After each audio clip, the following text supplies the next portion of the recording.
അങ്ങനെ നമ്മുടെ ആഗ്രാപേട്ട റെഡി ആയിട്ടുണ്ട്. കാണാൻ കൽക്കണ്ട പോലെയാണെങ്കിലും ഇതിൻ്റെ ഉള്ളു സോഫ്റ്റാണ്.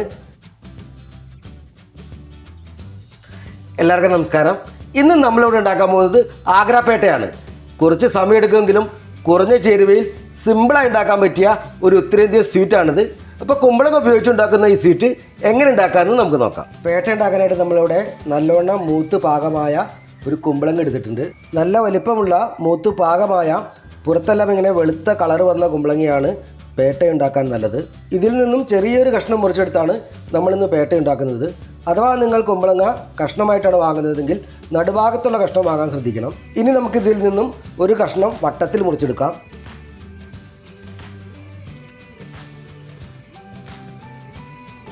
ഏകദേശം 1.5 ഇഞ്ച് വലിപ്പത്തിൽ നമുക്കിത് മുറിച്ചെടുക്കാം. ഇതുപോലെ കുരുവെല്ലാം നല്ല മൂത്ത് പാകമായ കുമ്പളങ്ങ വേണം നമ്മളെടുക്കാൻ. ഇത് ഏകദേശം 1.5 കിലോ ഉണ്ടാവും. ആദ്യം നമുക്കിത് ചെറിയ കഷ്ണങ്ങളാക്കി മാറ്റാം. ഇതിലെ കുരുവുള്ള ഭാഗം മുറിച്ച് മാറ്റാം.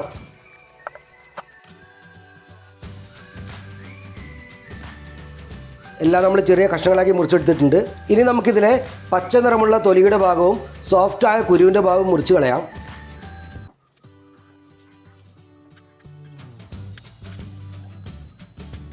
ഇനി നമുക്ക് ഒരു ഫോർക്ക് ഉപയോഗിച്ച് ഇതിൻ്റെ എല്ലാ ഭാഗത്തും ഇങ്ങനെ ആഴത്തിൽ കുത്തി കൊടുക്കാം.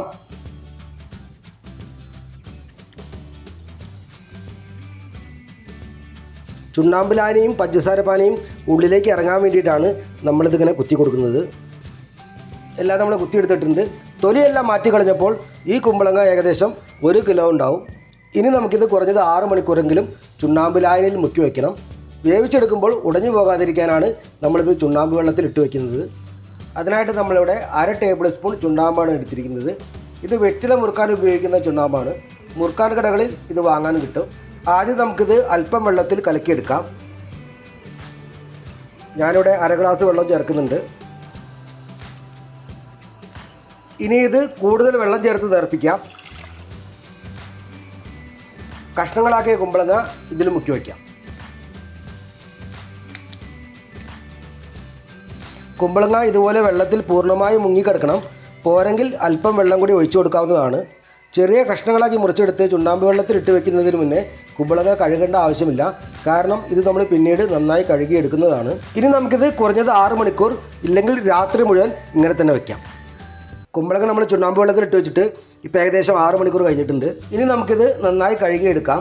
അതിന് ഓരോ പീസ് എടുത്ത് പൈപ്പിൻ്റെ ചുവട്ടിൽ പിടിച്ച് നന്നായി കഴുകിയെടുക്കണം. അതിനുശേഷം എല്ലാം കൂടി ഒരു പാത്രത്തിലിട്ട് വീണ്ടും 3-4 പ്രാവശ്യം വെള്ളം മാറ്റി കഴുകി തെളിഞ്ഞ വെള്ളത്തിൽ 20 മിനിറ്റ് നേരമെങ്കിലും മുക്കി വയ്ക്കാം. കുമ്പളങ്ങയിലെ ചുണ്ണാമ്പിൻ്റെ അംശം മാക്സിമം പോകാൻ വേണ്ടിയിട്ടാണ് നമ്മളിങ്ങനെ നന്നായി കഴുകിയെടുക്കുന്നത്. ഇല്ലെങ്കിൽ ഇത് വേവിക്കുമ്പോൾ നിറം മാറിപ്പോകും. കുമ്പളങ്ങ നമ്മൾ നന്നായി കഴുകി വെള്ളത്തിലിട്ട് വെച്ചിട്ട് 20 മിനിറ്റ് കഴിഞ്ഞിട്ടുണ്ട്. ഇനി നമുക്കിത് വേവിച്ചെടുക്കാം. അതിനായിട്ട് നമ്മളൊരു പാത്രത്തിൽ വെള്ളം എടുത്ത് ചൂടാക്കിയിട്ടുണ്ട്. ഇതിലേക്ക് കുമ്പളങ്ങ ഇട്ട് കൊടുക്കാം.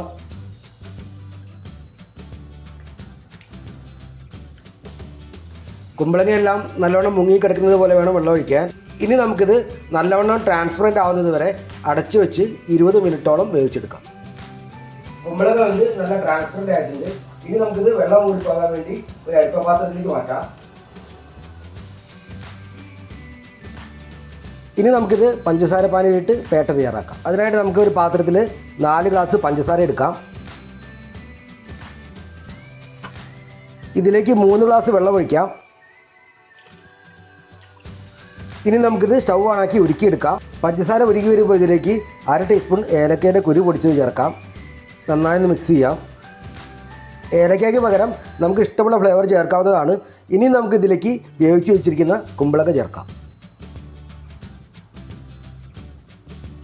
ഇനി നമുക്ക് പഞ്ചസാര ഒന്ന് കുറുകുന്നത് വരെ മീഡിയം ഫ്ലെയിമിൽ ഇത് തിളപ്പിക്കാം. പഞ്ചസാര പെട്ടെന്ന് കുറുകി കിട്ടാൻ വേണ്ടിയിട്ട് വെള്ളം ഒഴിക്കുന്നതിൽ കുറവ് വരുത്തരുത്. പാനി നല്ല ലൂസായിരുന്നാൽ മാത്രമേ കുമ്പളങ്ങയുടെ ഉള്ളിലേക്ക് അത് നന്നായി കയറുകയുള്ളൂ. ഇത് അധികം കയ്യിലിട്ട് ഇളക്കരുത്. കുമ്പളങ്ങ ഉടഞ്ഞു പോകാൻ സാധ്യതയുണ്ട്. പഞ്ചസാര ഒന്ന് കുറുകി 1 നൂൽ പരുവമായാൽ നമുക്ക് തീ ഓഫ് ചെയ്യാം. ഇനി നമുക്കിത് 5-6 മണിക്കൂർ അല്ലെങ്കിൽ രാത്രി മുഴുവൻ ഇങ്ങനെ തന്നെ വയ്ക്കാം.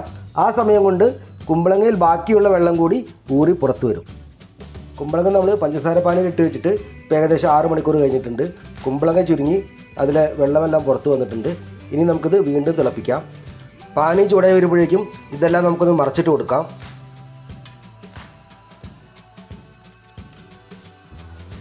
ഇനി നമുക്കിത് തിളപ്പിച്ച് വീണ്ടും കുറുക്കിയെടുക്കാം. പാനി തിളച്ച് വന്നു കഴിഞ്ഞാൽ ഇടയ്ക്കൊന്ന് ഇളക്കി മറച്ചിട്ട് കൊടുക്കാം. ഇടയ്ക്ക് പാനിയുടെ പാകം നോക്കണം.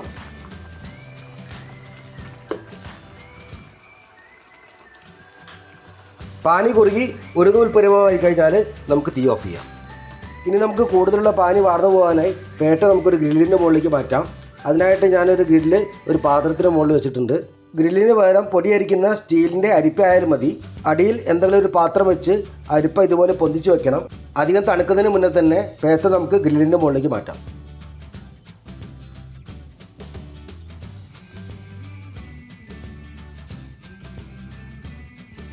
ബാക്കിയാവുന്ന പഞ്ചസാര പാനി വേസ്റ്റ് ആക്കേണ്ട ആവശ്യമില്ല.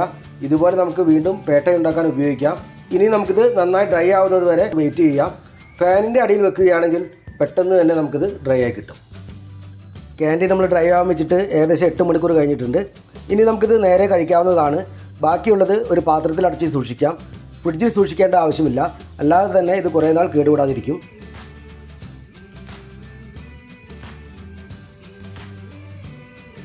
അങ്ങനെ നമ്മുടെ ആഗ്രാപേട്ട റെഡി ആയിട്ടുണ്ട്. കാണാൻ കൽക്കണ്ട പോലെയാണെങ്കിലും ഇതിൻ്റെ ഉള്ളു സോഫ്റ്റാണ്.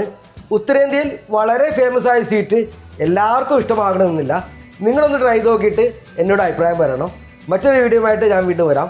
ബൈ.